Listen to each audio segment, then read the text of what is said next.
के तौर पे आज परिवार सहित पधारे आदरणीय नायडू सर, सत्यनारायण शर्मा जी, जय चौधरी जी, डॉक्टर साहब, राजेश जी, मनोज बाबू, श्री सुरेंद्र सिंह जी, उम्मीद, डॉक्टर बर्तन पांडे, राजीव जी, उज्जनी स्वामी जी, धारा किरण की माताएं, बहनें, प्यारे बच्चों और नौजवान साथी, अंकित का मूवी तो जानती है।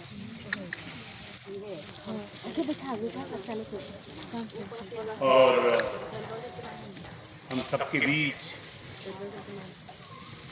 हमारे अभिभावक के तौर पर उपस्थित माननीय सांसद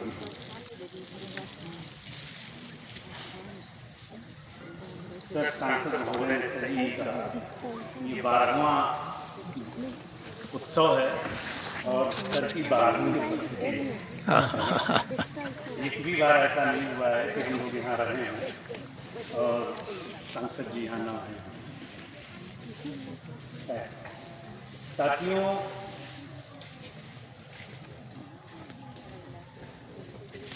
जो 14 अप्रैल 2015 को ये शुरुआत हुई थी, उसका कारण आपको बताते हैं। मैं आज ये फोटो मुझे मिल गई तो मैंने इसका प्रिंट लाया है, मैं अभी बीच में रखा था। ये रांची की फोटो है, एक ही जगह 2004 और 2021 की फोटो है। लगभग 90% हरियाली सिमट गई है रांची। रांची जो झारखंड की राजधानी, सोचिए, जिस राजधानी को कहते हैं, राज्य का नाम है झारखंड और उसकी राजधानी है रांची, लेकिन झारखंड की राजधानी रांची में अब पेड़ नहीं है, वृक्ष नहीं है। आप फिरालाल चौक, जिसको अल्बर्ट एक्का चौक भी बोलते हैं, वहाँ से आप सुजाता चौक तक आइए, एक पौधा नहीं दिखेगा, एक पेड़ नहीं दिखेगा। ये पूरे शहर का हाल है। मैं किसी का दोष नहीं दे रहा हूँ, मैं आज की स्थिति का बयान कर रहा हूँ। ये आज रांची की स्थिति है। तो जब मुझको ये जानकारी 2005, 6, 7 में हो रही थी कि रांची बहुत तेजी से हरियाली खत्म हो रही है, तो 2015 में रांची के नज़दीक जो नेचुरल फॉरेस्ट मुझे दिखा, क्योंकि मैं हजारीबाग और कोडरमा में मैंने जिले में पदस्थापित था, तो हमको ये छुटूपालू पहाड़ लगा कि जो रांची के सबसे नज़दीक प्राकृतिक वन है। तो ये 2008 में हम लोगों ने बनलोटवा में सबसे पहले रांची में, जैसा सांसद महोदय ने कहा, वनों में रक्षाबंधन कर वनों के संरक्षण का प्रयास शुरू किया गया है। और वहीं से 2015 में हमने ये 100 किलोमीटर की, जो बनलोटवा से शुरू होकर के बुढ़मू के उमेडंडा तक की पदयात्रा हुई थी, 10 अप्रैल से लेकर के 25 अप्रैल तक, ये 15 दिन की पदयात्रा थी, जिसमें 14 अप्रैल को हमारी टीम महादेव महतो जी की अगुवाई में इस गांव में रुकी थी। और 14 अप्रैल 2015 को इसी कार्यक्रम में भाग लेने के लिए मेरे पास इस गांव के जो जंगल है, उसकी जो वन समिति बनाई गई है सुरक्षा के लिए, उसके अध्यक्ष रमेश बेदिया, जो आज मुखिया हैं, ये आए थे अपने सहयोगियों के साथ, शायद गोप जी जी। तो वो घटना एक एक्सीडेंट था।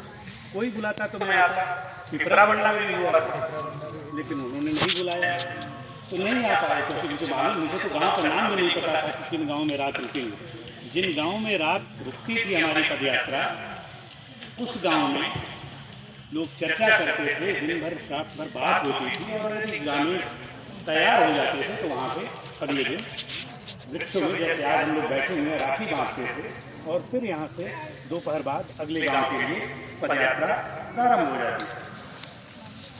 2016 में भी ये हमको इसी दिन के लिए इनवाइट करनी थी, तो दूसरी विजिट इस गांव में मेरी 2016 14 अप्रैल को हुई। इस बीच में और कोई प्रयोजन नहीं था, सिर्फ इसी कार्यक्रम के लिए लेकिन आज मैया ने जिस चीज़ का यहाँ दर्शन किया, शायद मैया ये वन देवी ही नहीं, हम लोग तो वन देवी ही समझते थे, लगता है त्रिशूल स्वरूप यहाँ महादेव भी हैं।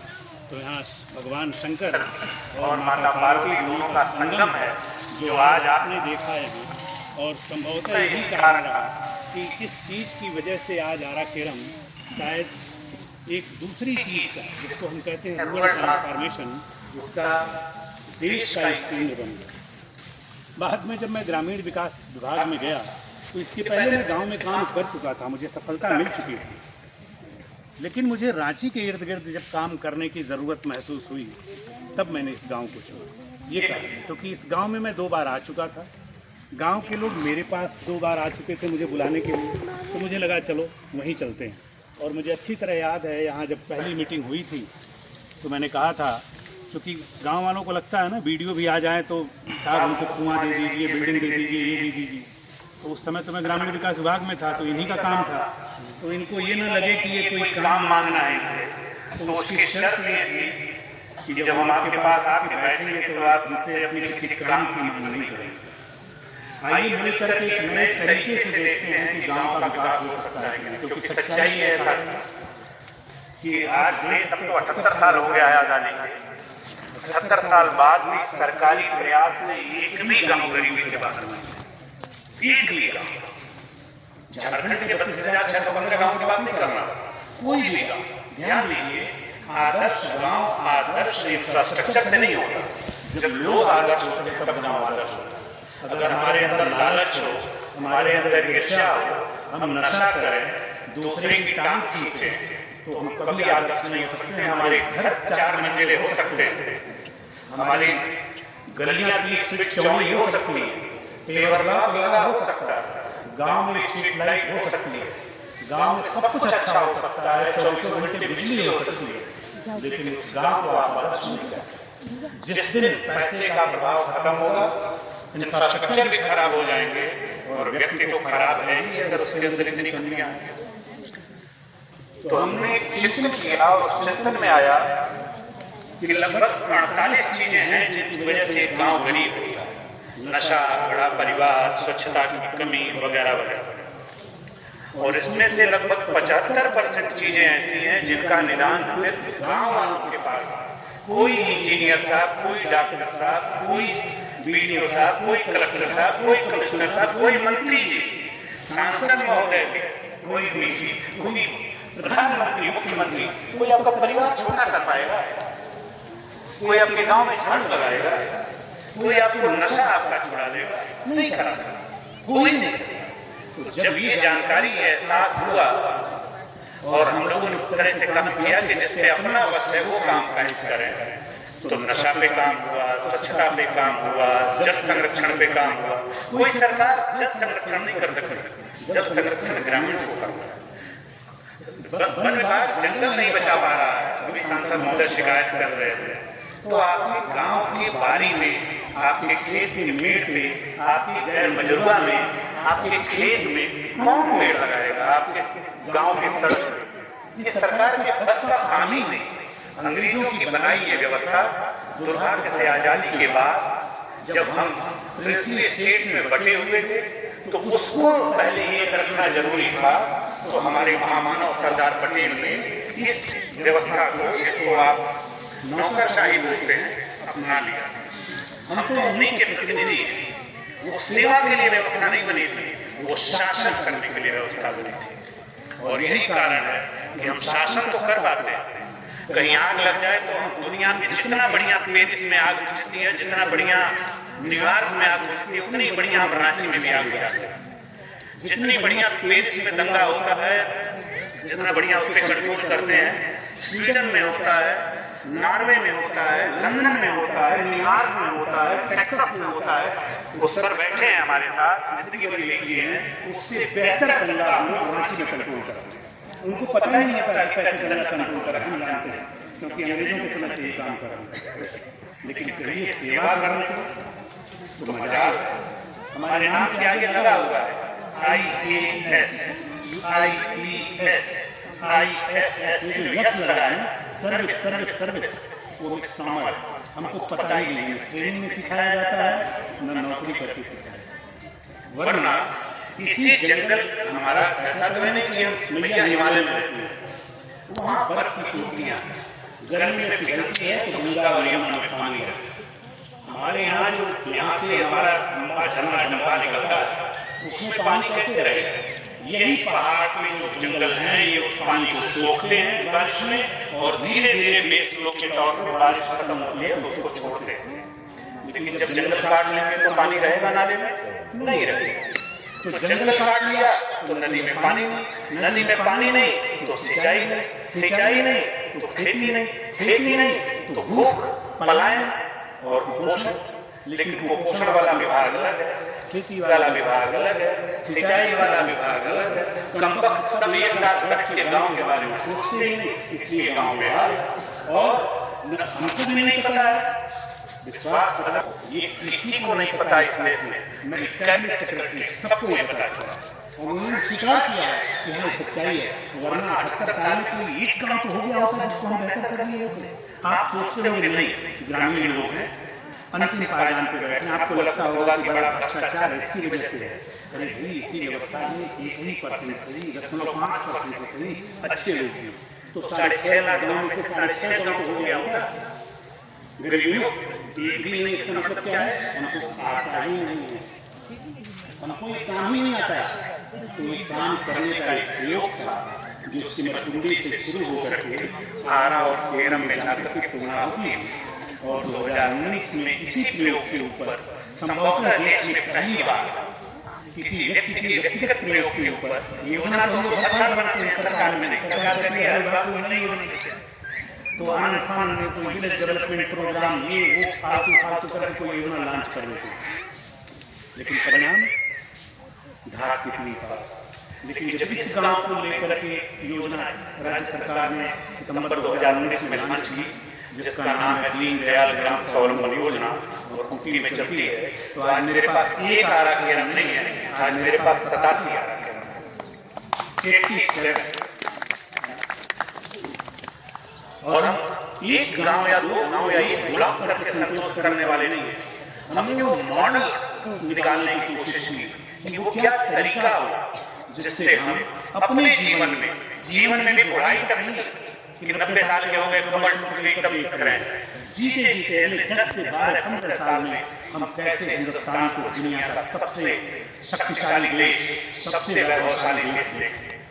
और ये संभव इसी गांव को देखिए। जब आज इस गांव में मैं भी चेन्नई गया था 26, 27, 28 फरवरी को मैं वहाँ था।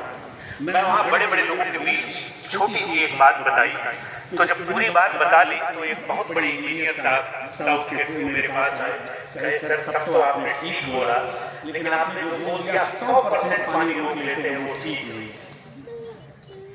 क्योंकि उन्होंने किताब पढ़ के बोला। मैं भी वही किताब पढ़ा पेशे से, इंजीनियर पेशे नहीं पढ़ाई थी। तो मैंने सोचा आप लगभग 75-80 साल के व्यक्ति हैं, इनको यहाँ पे क्या बोले। अगले दिन जब वो पुनः मिले 3 दिन तो मैंने उनको समझाया कैसे होता है। अगर आप सिर्फ साइंस देखेंगे तो वो सही थे, लेकिन अगर साइंस और सोसाइटी की नीड को देख करके काम करेंगे तो मैं सही। विज्ञान को और समाज की आवश्यकता के अनुरूप प्रयोग में लाया जाए तो वैसे ही परिणाम देता है जैसे आरा केरम। मुझे बताने की जरूरत नहीं है, ये प्रधान जी बैठे हुए हैं, इनको आप वाटर इंजीनियर कहते हैं, ये जो मुखिया जी इनको वाटर इंजीनियर कहते हैं। ये जो पानी रोकने का बता सकते हैं वो झारखंड की किसी इंजीनियर चीज को नहीं पता है, गारंटी के साथ शासनिक सेवा पुलिस सेवा किसी पदाधिकारी को नहीं पता है जो इनको पता है। क्यों? क्योंकि इन्होंने सीखा है, अपने गांव में किया है, अपनी जमीन पे उतारा है और आज उसका परिणाम देखते हैं वो क्या होगा। वो गांव जो सिर्फ और सिर्फ एक फसल करता था, धान मकई यही इनकी फसल होती थी, उसमें भी अगर सूखा पड़ गया 2-3 हफ्ते का तो सांसद महोदय एग्री करेंगे 30 से 70% पैदावार खत्म हो जाती है। सिर्फ 3 हफ्ते का बारिश न हो, लोग जानवर छोड़ करके बेहन चरा देते थे या जो ट्रांसप्लांट करते थे धान में जानवर छोड़ देते थे। आज ये गांव हमने पूछा कितने फसल करते हो, कुछ दिन पहले मैं आया था, तो कहते सर 3 फसल नहीं करता हूँ, तो याद भी नहीं है 5 फसल करता हूँ। कैसे? तो जब मल्चिंग में एक फसल सूख रही होती है, एक सब्जी टमाटर सूख रहा होता है, तब तक खीरा 6 इंच का हो जाता है, तो अभी 5 फसल करते हैं। आपको आश्चर्य होगा, इन्होंने एक साल मटर गांव में 220 रुपए किलो बेची। उस समय रांची में 350 रुपए था, 220 रुपए किलो मटर अपने गांव में बेचे, 80 रुपए किलो टमाटर, 80-60 रुपए किलो खीरा अपने गांव में बेचे। तो प्रधान जी ये नहीं बताते कि बैंक में कितना पैसा, इनको लगता है सर नहीं वसूल चंदा में करने के लिए, जबकि मैंने इनको बोला नहीं है, लेकिन इनको डर लगना शुरू हो गया। तो अच्छी बात ये है, वही गांव जो पहले मजदूरी के लिए परेशान रहता था कि नरेगा ठीक से नहीं चलता है सर, आपको आश्चर्य होगा कि इस गांव में नरेगा नहीं चलता। क्यों? क्योंकि हर प्रधान जी के यहाँ, मुखिया जी के यहाँ, भोग जी के यहाँ, अर्जुन के यहाँ, राजन के यहाँ, यहाँ के दूसरे गांव की महिलाएं आती हैं और काम करती हैं, और पुरुषों को 300 रुपये और महिलाओं को 200 रुपये, शाम को 6 लोगों को मजदूरी देते हैं।